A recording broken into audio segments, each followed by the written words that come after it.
meus cabelos. Oi, tô sim, acabei de chegar do escritório. Eu tava naquela reunião lá com o Carlos, tava fechando aqui um contrato.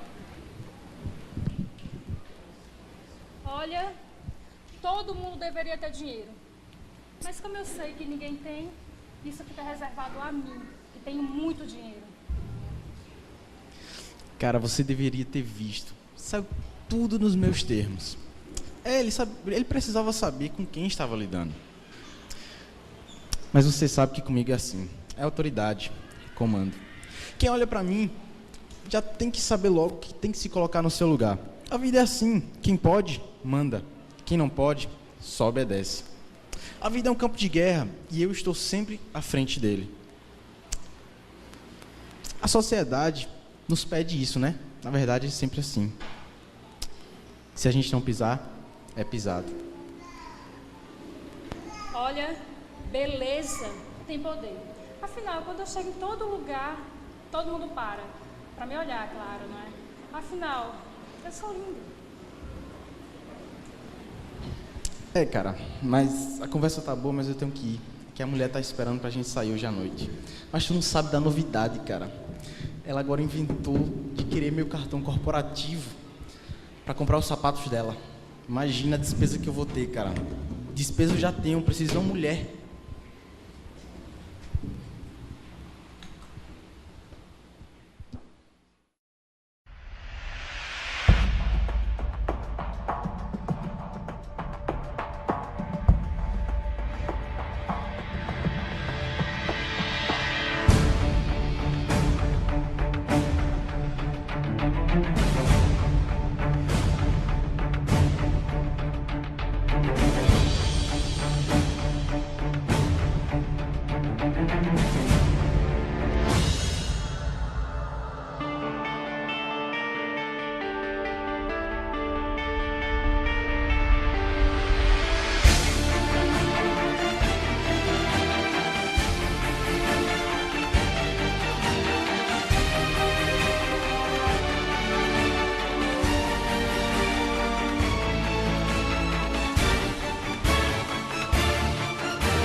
Quero saudar a todos uma boa noite. É muito bom tê-lo conosco aqui. Eu espero que você se sinta bem em nosso meio. Tudo foi preparado para que você se sinta confortável e se sinta bem, adorando a Deus, juntamente com esta comunidade, com esta igreja. Eu acredito que são em momentos como esse que Deus envia anjos para que possa adorar a Deus juntamente conosco. Amém? E nós não temos apenas anjos invisíveis aqui, nós temos também anjos visíveis. São pessoas que estão aqui ao seu dispor, prontas para atendê-la ou para atendê-lo em suas necessidades. Eu gostaria que alguns anjos ficassem em pé, pode ser? Onde estão os anjos?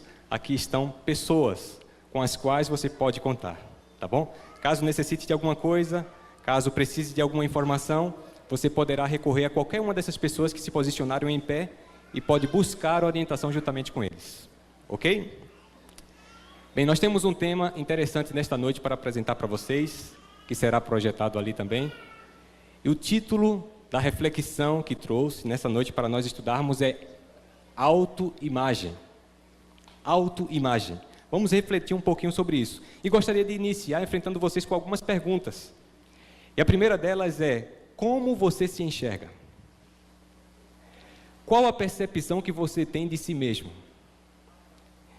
Se uma matéria de jornal fosse escrita sobre você, o que você imaginaria que estaria ali no título da manchete? E quero ir um pouco além. Quando você se for, como você imagina que será lembrado? O que estará, por exemplo, escrito no epitáfio do seu túmulo? Estas perguntas apenas servem para que nós possamos refletir sobre o nosso valor e a nossa autoimagem, ou a percepção que temos acerca de nós mesmos. Nós estamos começando uma série especial, como já foi dito aqui, de 10 domingos. E esta série tem como título Cotidiano, porque queremos aqui refletir sobre o nosso dia a dia e aprender importantes lições com aquilo que acontece em nossa volta constantemente. Embora eu não concorde com todos os seus postulados, existe um filósofo famoso que viveu há muito tempo atrás, Karl Marx. Ele costumava dizer que o ser humano, o homem, ele é produto do meio em que ele vive. Produto do meio em que ele vive. Algo interessante, não é? Afinal de contas, nós somos constantemente influenciados por tudo que está em nossa volta, pelas pessoas, por aquilo que vemos, por aquilo que tocamos e por aquilo que sentimos. Isso significa que o que somos hoje pode ser também fruto, ou nós somos subprodutos das nossas experiências cotidianas. Há um texto interessante que se encontra ali em Provérbios, no capítulo 23, versículo 7. Eu gostaria que você acompanhasse a leitura, onde a Bíblia diz assim: porque como ele pensa consigo mesmo, assim é. Isso significa que aquilo que nós experimentamos, as influências que sofremos, influências que partem das nossas experiências cotidianas, influencia e muito aquilo que nós pensamos acerca de nós mesmos. E a maioria das pessoas, elas costumam construir o seu senso de valor a partir de 3 maneiras básicas, 3 maneiras diferentes. E a primeira delas, que eu gostaria de apresentar para vocês, diz respeito ao nosso desempenho.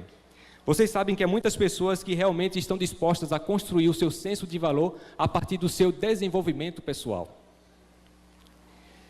E aqueles que buscam construir o seu senso de valor ou sua autoimagem a partir das suas realizações pessoais, são pessoas que lutam para que alcancem a qualquer custo a fama e o poder. E essa é uma abordagem muito perigosa, eu costumo dizer, sabe por quê? Simplesmente porque as pessoas que baseiam a sua autoimagem ou constroem o seu senso de valor a partir das suas realizações, são pessoas que se sentem grandes a partir das suas grandes realizações apenas. Para elas, portanto, não basta apenas ser um jogador de futebol, por exemplo, mas você teria que jogar tão bem quanto Neymar ou Messi, quem sabe. Não basta apenas ser mais um funcionário de uma empresa, mas você tem de qualquer forma alcançar a presidência. Ou não basta apenas alcançar ou ter uma graduação em qualquer coisa, mas você tem que buscar o doutorado ou quem sabe um pós-doutorado. Essa, portanto, é uma abordagem perigosa, porque o lema dessas pessoas é que o importante é estar na frente. Porque quando você está na frente, você influencia. Quando você está na frente, você tem poder. É assim que pensam. E este é um grande perigo. Há uma frase que eu gostaria de compartilhar que fala o seguinte: o seu desempenho não é o caminho para a formação daquilo que você deve pensar de si mesmo. Sabe por quê? Porque se fosse importante construir a nossa autoimagem a partir das nossas realizações pessoais, isso iria nos indicar que todos os esportistas, todos aqueles que são academicamente bem-sucedidos, todas as pessoas famosas, os atores das grandes emissoras de TV seriam as pessoas mais felizes do planeta. Mas não é isso que ocorre. Quando nós paramos para observar, nós notamos que essas pessoas, muitas delas, procuram satisfação dos seus desejos, procuram felicidade e alegria no álcool ou em outras drogas. Por que eles fazem isso, se eles estão vivendo justamente e exatamente o tipo de vida que muitos de nós gostaríamos de viver? Não é verdade? Simplesmente por isso, queridos. Porque o seu desempenho não é o caminho para a formação daquilo que você deve pensar de si mesmo. Há muito tempo atrás viveu um rei muito rico e muito sábio. Vocês devem saber sobre quem eu estou falando. Salomão. E Salomão, então, quando parou para avaliar o seu desempenho, ele chegou a uma conclusão muito interessante. E ele fez questão de registrar essa sua conclusão lá no livro de Eclesiastes, no capítulo 2, versículo 11, onde ele disse o seguinte: contudo, quando avaliei tudo que as minhas mãos haviam feito e o trabalho que eu tanto me esforçara para realizar, percebi que tudo foi inútil.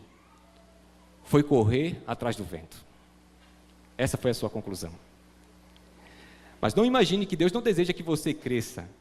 E é por essa razão que a Bíblia não nos deixou no escuro quanto a esse assunto. E logo em seguida nós encontramos aqui um outro texto, que está em 1 Pedro, no capítulo 5, versículos 6 a 7, onde aqui encontramos o ingrediente, uma informação importante e necessária para que eu e você cresçamos, de forma honesta, claro. E diz assim: portanto, humilhem-se debaixo da poderosa mão de Deus, para que Ele os exalte no tempo devido. Lancem sobre Ele toda a sua ansiedade, porque Ele tem cuidado de vocês. Amém? Aqui nós encontramos 2 verbos da ação humana, E enquanto isso, nós temos também 2 verbos da ação divina. O texto nos garante que se nós formos humildes o suficiente, o texto nos garante que se nós lançarmos sobre Deus as nossas ansiedades, Ele cumprirá e fará a sua parte. E o que Ele fará? Cuidará de você. E a Bíblia diz também que Ele o exaltará, mas no devido tempo. Não é no momento que você quer. É quando Ele achar por bem que isso aconteça. Bem, o segundo fator que influencia a nossa percepção, a percepção que temos acerca de nós mesmos, diz respeito à beleza. Vocês sabem que há muitas pessoas que quando se olham no espelho, elas não gostam nada daquilo que veem. Elas se sentem inadequadas.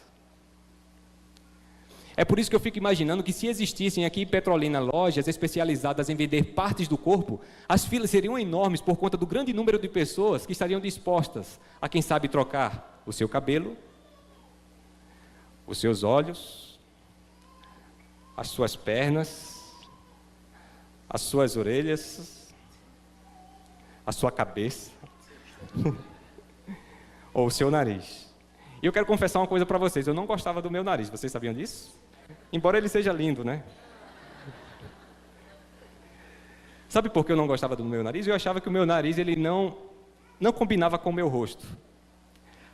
Até que eu me conformei, e hoje sou feliz com o meu nariz. Sabe por quê? Porque eu descobri que no passado, no Egito Antigo, os homens que tinham um nariz maior eram os maiores concorrentes para assumirem o trono. Vocês sabiam disso?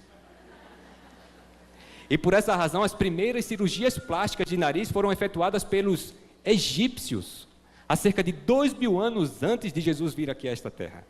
E o que é que eles faziam? Eles ampliavam o tamanho do nariz para se tornarem os maiores concorrentes a assumirem o trono do faraó.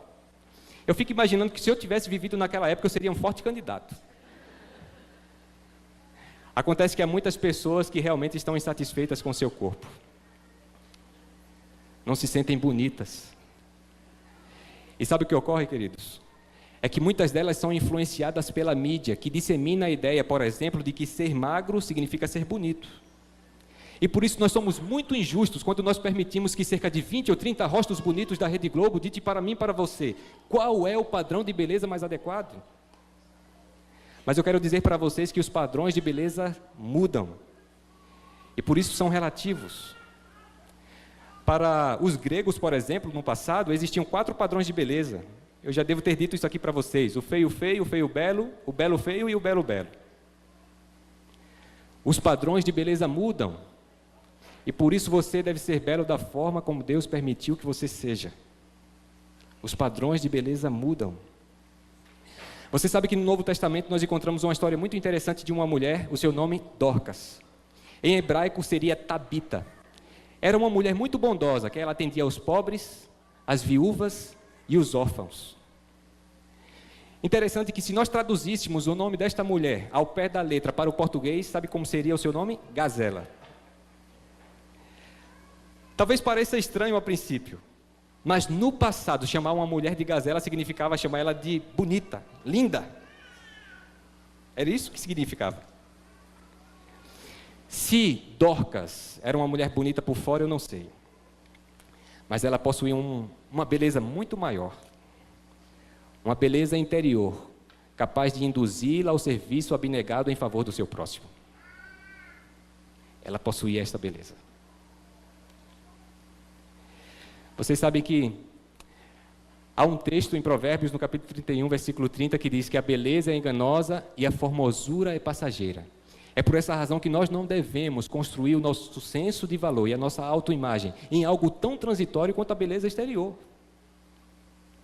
Deus se importa com algo muito mais importante que isso. Lembrem-se que os padrões de beleza mudam. E por isso você pode ser belo da forma como Deus permitiu que você seja. Eu quero partir então para a terceira abordagem. É o terceiro fator que influencia em nosso senso de valor e em nossa percepção daquilo que somos. E isso diz respeito às posses, aos nossos bens. Há muitas pessoas que são muito tentadas a pensar que o seu valor depende das cifras que ela tem em sua conta bancária. Há muitas pessoas que pensam que o seu valor depende do tipo e do modelo de veículo que possuem. Há muitas pessoas que são tentadas a pensar que o seu valor depende da roupa de grife que ela veste.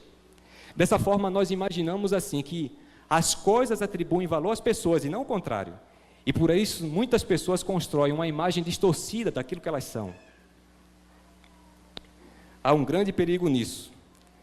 Afinal de contas, há muitas pessoas que procuram construir a sua autoimagem a partir do acúmulo de bens. E se você perguntasse para muitas delas quanto vale a sua vida, muitas delas seriam capazes de dizer 800 mil reais. Em ações, títulos, contas bancárias e imóveis. Quando nós assistimos, eu creio que muitos de vocês costumam fazer isso, os filmes de Hollywood. Os filmes de Hollywood, com frequência, atribuem ou relacionam riqueza ao sucesso e à felicidade. É por essa razão que os heróis das tramas sempre passam dos farrapos para as riquezas. Vocês já notaram isso? Sempre ocorre assim.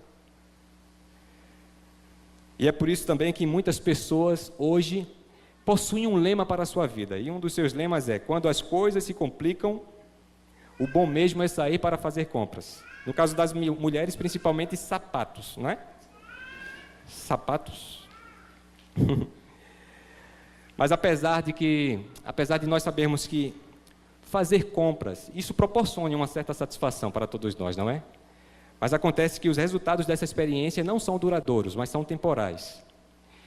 Como é bom você comprar, por exemplo, um equipamento de última geração, um computador, uma TV nova. E o que você me diz da satisfação de entrar dentro de um carro 0 quilômetro, sentir aquele cheiro, né, de carro novo? Imagine agora a casa dos sonhos, com aquela varanda, com aquele jardim. Mas eu tenho algumas perguntas para vocês. Mas o que vocês me dizem quando vocês notam que o seu equipamento ficou ultrapassado? Quando vocês notam o primeiro arranhão no capô do carro? Ou quando aquela casa bela perde o seu brilho? Sabe o que nós aprendemos com isso? As coisas não duram. Elas enferrujam, se quebram, se arranham, perdem o seu valor. Muitos talvez pensariam assim: mas com muito dinheiro, com muitos recursos, eu poderia comprar coisas novas. Mas eu quero dizer para vocês que quanto mais bens você possui, menos eles significam para você. E quando um brinquedo se quebra, toda a alegria proporcionada por ele se vai. Não é isso que acontece? Sabe, queridos, tem uma frase que eu quero compartilhar com vocês que diz assim: olha só, a sua autoimagem precisa ser construída sobre algo mais permanente e durável que os seus bens. Vocês concordam com isso? Sua autoimagem precisa ser construída sobre algo mais permanente e durável que os seus bens. Foi por essa razão que Jesus Cristo, ele deixou registrado em seu Evangelho, no capítulo 6, versículo 20 de Mateus: não acumulem neste mundo tesouros que podem ser devorados por traças, corroídos pela ferrugem, ou pior, roubados. Prefiram um tesouro no céu, pois ali estará a salvo das traças, da ferrugem e dos ladrões. Amém? Veja, o nosso coração geralmente ele se volta para onde está o nosso tesouro. E se o nosso tesouro está aqui nesta terra, então a nossa autoimagem estará vulnerável. Mas se por outro lado, aquilo que nós temos de mais precioso estiver lá no céu, nós estaremos fundamentando o nosso senso de valor em um fundamento inabalável. Há um outro texto em 1 Timóteo, no capítulo 6, versículo 7, que fala assim: pois nada trouxemos para este mundo e dele nada podemos levar. Portanto, sua autoimagem precisa ser construída sobre algo mais permanente e durável que os seus bens. Se o nosso senso de valor não depende da beleza que temos, embora isso seja importante, não depende dos nossos recursos, ou seja, das nossas posses, nem tampouco do nosso importante desempenho, onde deve estar fundamentado então o nosso valor? Sobre que fundamentos devemos construir então a nossa autoimagem? Eu tenho 3 propostas aqui para vocês e estão aqui. A primeira delas é porque você foi criado a imagem de Deus. Isso quer dizer que você não é uma obra do acaso. Você faz parte de um plano arquitetado pelo Criador de todo o universo. Você foi feito segundo a sua imagem e a sua semelhança. E outra coisa, você, em todo este vasto universo, é uma pessoa única. Você possui dons e talentos únicos. Isso significa que nesta terra pode haver alguém parecido, alguém semelhante, mas não completamente igual a você. É por essa razão que a morte é algo tão triste. Porque quando alguém morre, humanamente falando, nós perdemos um ser único, inigualável. E em terceiro lugar, você foi resgatado pelo sangue de Jesus. Eu gosto muito de uma frase de um sociólogo que ele diz o seguinte: olha só, você não é o que pensa ser, mas é aquilo que imagina que a pessoa mais importante para você pensa a seu respeito. Vou repetir, você não é o que pensa ser, você é o que imagina o que a pessoa mais importante para você pensa a seu respeito. Desta forma, o esposo não é o que ele pensa ser. Se a esposa é a pessoa mais importante para ele, logo ele não é o que pensa ser. Ele é o que imagina o que a sua esposa pensa a respeito dele. Mão de vaca. O que mais? Os filhos, se os pais são as pessoas mais importantes para os filhos eles não são o que pensam ser. Eles são aquilo que imaginam que os seus pais pensam a respeito deles.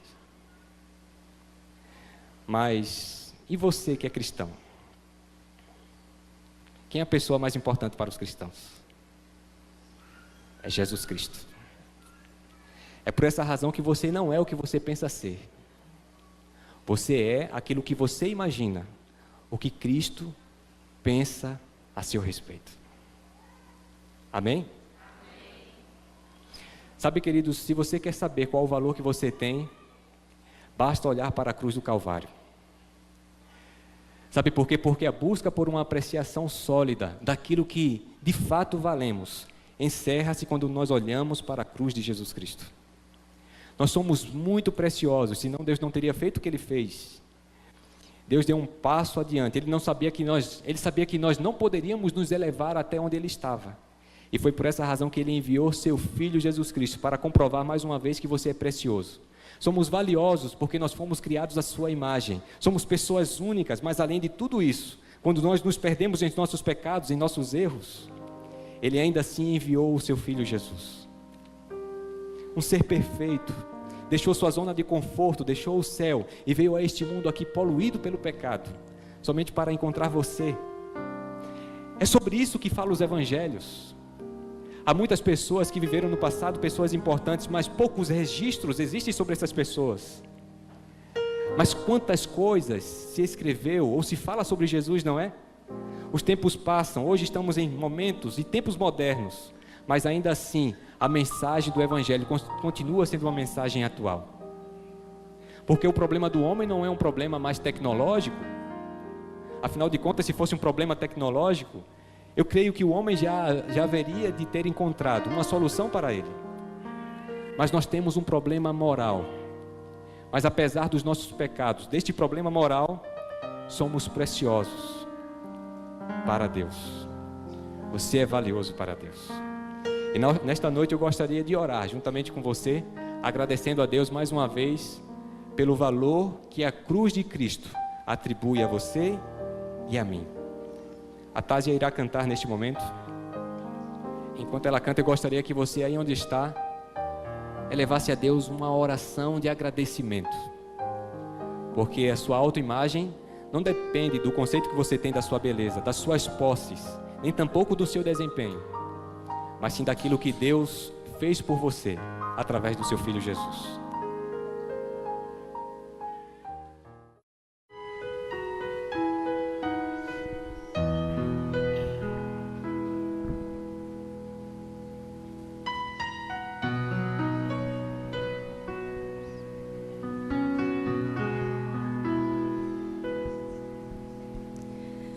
Aprendi a confiar nas mãos do meu Senhor, no colo acolhedor provedor de Deus o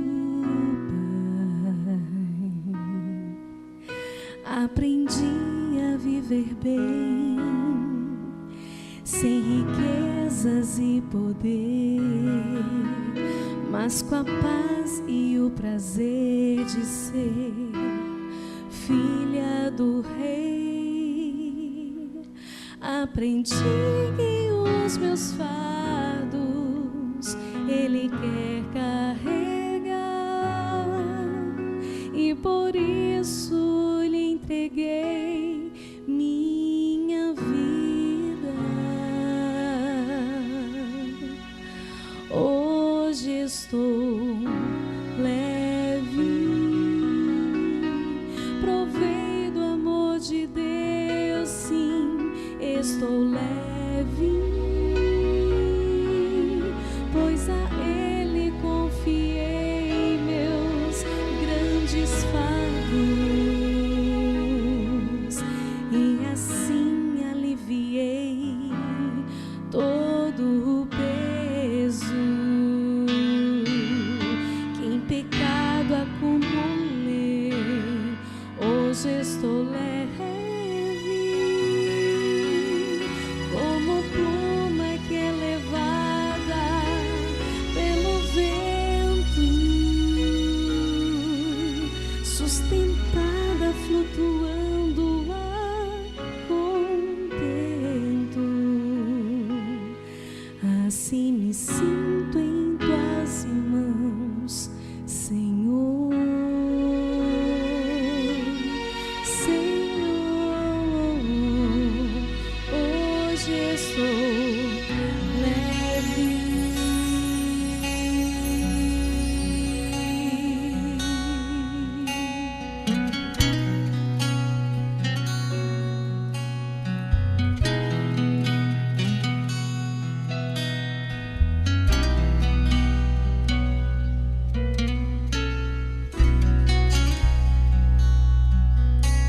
Quem duvida que o poder de Deus é capaz de salvar, nunca poderá sentir as suas mãos. Mas quem confessa os pecados e se entrega de coração, cantará com leveza no ser e uma imensa gratidão.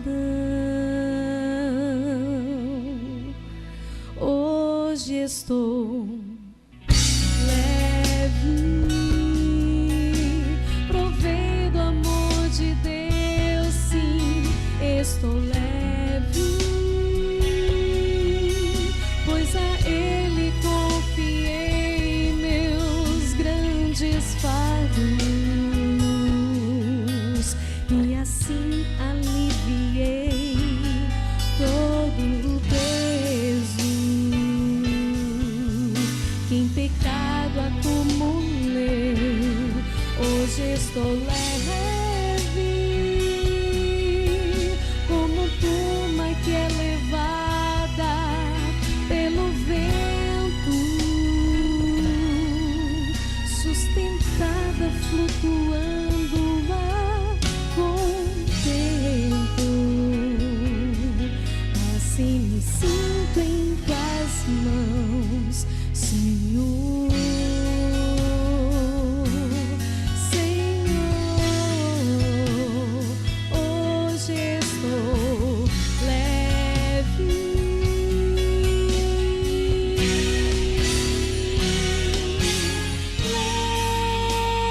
leve, provei do amor de Deus, sim, estou leve, pois a Ele confiei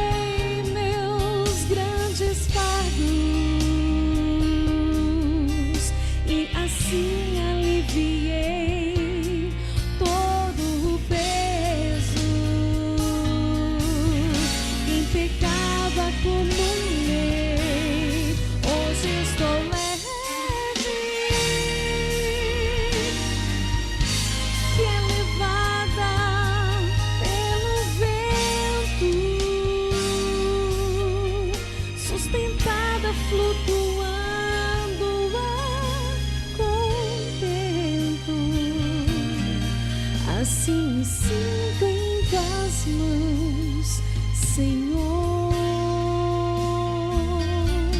Senhor, hoje estou leve,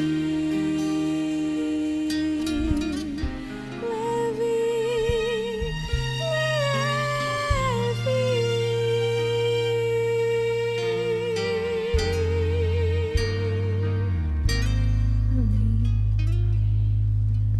Vamos orar? Feche os olhos. Obrigado, eterno Deus, por esses momentos, quando começamos a partir daqui uma reflexão profunda daquilo que acontece em nossa volta, do nosso cotidiano. Queremos, ó Deus, com a Tua ajuda, poder desfrutar de uma experiência íntima e profunda com o Senhor em nosso dia a dia. Que o Senhor esteja abençoando a cada um que aqui se encontra.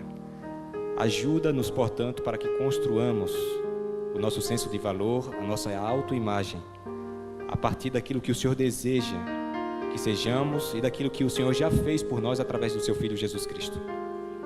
Abençoa cada um dos que aqui estão presentes, dá-nos uma semana abençoada, cheia de vitórias, é o que te pedimos, agradecidos em nome de Jesus. Amém.